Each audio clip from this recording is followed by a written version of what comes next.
दोस्तों, आज की कहानी है सौतेली माँ से मजबूर होकर ज्योति ने खुद बनाया अपना जीवन साथी। कहानी पसंद आए तो वीडियो को लाइक और सब्सक्राइब जरूर करना। ज्योति ने अपने जीवन में जितना अधिक प्रेम को पाना चाहा, उतना ही वह तड़पती रही। प्रेम की डगर पर उठने वाले कदम 4 होते हैं, लेकिन हमेशा प्यार और पार पाने वाले केवल 2 ही क्यों रह जाते थे। क्या तुम मेरे इस जीवन पथ की हमराही बनना चाहोगी? क्या तुम मुझसे शादी करोगी? प्रकाश के ऐसा कहते ही ज्योति आवक उसे देखती रही। वह समझ ही नहीं पाई क्या कहें। उसने कभी सोचा नहीं था कि प्रकाश के मन में उसके लिए ऐसी कोई भावना होगी। उसके स्वयं के हृदय में प्रकाश के लिए इस प्रकार का ख्याल कभी नहीं आया। कई वर्षों से दोनों एक दूसरे को जानते थे। दोनों ने संग में न जाने कितना ही वक्त बिताया है। जब भी उसे कंधे की जरूरत होती, प्रकाश का कंधा सदैव मौजूद होता। ज्योति अपनी हर छोटी से छोटी खुशी और बड़े से बड़ा दुख इस अनजान शहर में प्रकाश से ही साझा करती। उन दोनों की दोस्ती गहरी थी। जब जब ज्योति किसी रिलेशनशिप में आती तो प्रकाश को बताती, और जब ब्रेकअप होता तब भी वह प्रकाश से ही दुख जाहिर करती। उसका यह पहला ब्रेकअप नहीं था, लेकिन दिल तो इस बार भी टूटा था। हाँ, दर्द जरूर थोड़ा कम था। यह सब जानते हुए प्रकाश का आज इस तरह शादी के लिए प्रपोज करना उसे उलझन में डाल गया। वह अपनी कॉफ़ी खत्म किए बिना और प्रकाश से कुछ कहे बगैर ऑफिस कैंटीन से अपने चैम्बर में लौट आई। प्रकाश ने भी उसे रोकने की कोई कोशिश नहीं की। ज्योति विचारों के गिरह में उलझने लगी थी।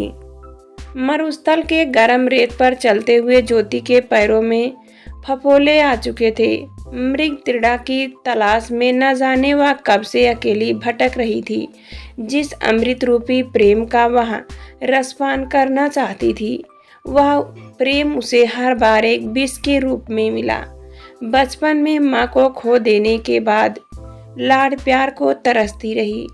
सौतेली माँ का दुर्व्यवहार और दबाव इतना था कि पिता भी उसे दुलार करने से डरते। ज्योति का सारा बचपन माता पिता के स्नेह से वंचित रहा।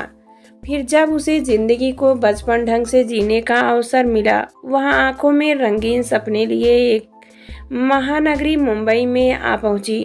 यहाँ उसे लगने लगा उसकी सच्चे प्यार और जीवन साथी की तलाश जरूर पूरी होगी। लेकिन जब भी उसे ऐसा लगा कि उसने अपना सच्चा प्यार पा लिया है, अगले ही पल वह प्रेम वासना में तब्दील हो गया। यूं आज प्रकाश उसके सामने एक सच्चे प्यार के रूप में खड़ा है। वह क्यों उसे स्वीकार नहीं करना चाह रही? कारण शायद साफ था कि अब वह टूटना नहीं चाहती। मन में चल रही उलझनों को सुलझाने के लिए सिगरेट सुलगा व धुआं उड़ाने लगी। धीरे धीरे पूरा पैकेट खत्म होने लगा, लेकिन इस धुएं में गुत्थियां खुलने के बजाय उलझने लगी। तो वह धुआं उड़ाती हुई अतीत के गलियों में मुड़ गई। जब उसने अपने छोटे शहर पटना से MBA कर असिस्टेंट मैनेजिंग डायरेक्टर के पद पर इस जगमगाती कारपोरेट दुनिया में अपना पहला कदम रखा था, उस दिन से ही वह प्रकाश को जानती है। लेकिन प्रकाश से प्यार नहीं, प्रकाश उसके दिल के बहुत करीब जरूर है, लेकिन वह उससे प्यार नहीं करती। प्रकाश उसका सबसे अच्छा और सच्चा मित्र है। उसका पहला प्यार तो पीयूष है, जिसे वह दिल से गहराइयों से चाहती थी, और वह भी तो उसका दीवाना था। पीयूष के प्यार में वह इस कदर पागल थी कि दुनिया की परवाह करना छोड़ चुकी थी।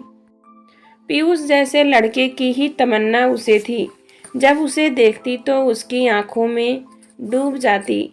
हम उम्र थे दोनों। उसकी हर बात ज्योति को दीवाना कर देती। इस पागलपन में उसने कब अपना सब कुछ उसे समर्पित कर दिया, उसे पता ही नहीं चला। जब होश आया तब तक सब लुट चुका था और पीयूष का असली चेहरा सामने था।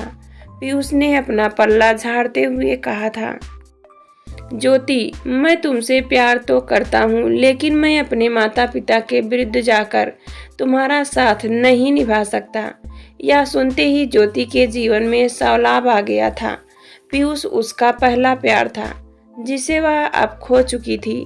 उस वक्त एक प्रकाश ही था जिसने उसे इस हलाहल में डूबने से बचाया था। यह सब सोच ज्योति को घुटन महसूस होने लगी।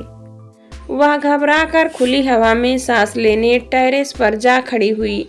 रात गहरी और काली थी। इससे पहले उसे रात इतनी डरावनी कभी नहीं लगी। रोड पर इक्का दुक्का वाहनों की आवाजाही थी।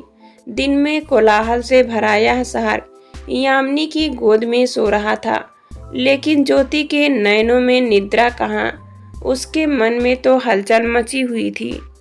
पीयूष से मिली बेवफाई के बाद उसने निश्चय कर लिया कि अब वह कभी किसी से प्यार नहीं करेगी, किसी पर विश्वास नहीं करेगी।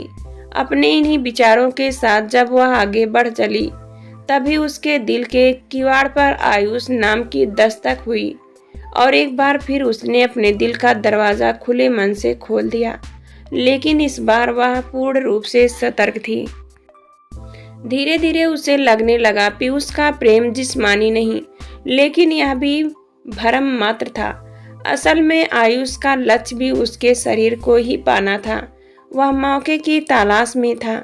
ज्योति जब उसकी असलियत से रूबरू हुई तो दोनों के रास्ते जुदा हो गए और इस बार फिर दिल ज्योति का ही टूटा। हल्की हल्की ठंड लगने लगी, परंतु ज्योति टेरेस पर ही खड़ी रही। उसे याद है किस तरह आयुष से ब्रेकअप के बाद अवसाद ने अपनी गिरफ्त में इस प्रकार जकड़ा था कि वह सिगरेट और शराब में अपने आप को डुबोने लगी। इस वजह से ऑफिस में उसका परफॉर्मेंस ग्राफ गिरने लगा। उस वक्त भी प्रकाश ही था जिसने उसे इस परिस्थिति से उभारा। तब उसके मन में प्रकाश के लिए सम्मान और बढ़ गया। साथ ही साथ मन के एक कोने में प्रेम का बीज भी अंकुरित होने लगा, जिसे वह दफना देना चाहती थी, क्योंकि वह प्रकाश को खोना नहीं चाहती और न ही वह अपने आप को उसके काबिल समझती थी। यही कारण है कि उसने अब तक प्रकाश से कुछ नहीं कहा। आयुष के बाद चिराग पतझड़ में बसंत की बहार बनकर आया, जो उसकी सारी सच्चाई जानते हुए उसे अपनाना चाहता था, लेकिन उसने इस प्रस्ताव को अस्वीकार कर दिया, क्योंकि चिराग की यह शर्त थी कि उसे अपने अतीत के साथ साथ प्रकाश को भी हमेशा के लिए भुला उसके संग चलना होगा। ज्योति किसी शर्त के साथ रिश्ते में नहीं बंधना चाहती थी, और फिर मोहब्बत में कैसी शर्त। वह प्रकाश को किसी भी हाल में खोने को तैयार नहीं थी। फिर आज जब प्रकाश सदा के लिए उसका हो जाना चाहता है, तो वह क्यों शादी के लिए हाँ नहीं कह पाई। बेशक प्रकाश देखने में साधारण था, लेकिन बोलने में ऐसी कोशिश थी कि उसके आगे उसका रंग रूप माने नहीं रखता था। तभी उसके कंधे पर किसी ने हाथ रखा। वह घबरा कर मुड़ी। सामने प्रकाश खड़ा था। प्रकाश उसके हाथों से सिगरेट लेकर फेंकते हुए बोला, मैंने तुम्हें इन सब से दूर रहने को कहा था ना। और तुम प्रकाश अभी अपनी बात पूरी भी नहीं कर पाया था कि ज्योति उससे लिपट कर फपक फपक कर रोने लगी। फिर खुद को प्रकाश से अलग कर उसकी ओर पीठ करती हुई बोली, तुम यहाँ से चले जाओ प्रकाश, मैं तुमसे शादी नहीं कर सकती। तुम्हारे मुझ पर पहले ही बहुत एहसान है, पर बस अब और नहीं। वैसे भी तुम जानते हो मैं तुम्हारे लायक नहीं। ज्योति की बातें सुन प्रकाश उसे अपनी ओर खींचते हुए बोला, तुमने ऐसा क्यों सोच लिया कि तुम मेरे लायक नहीं?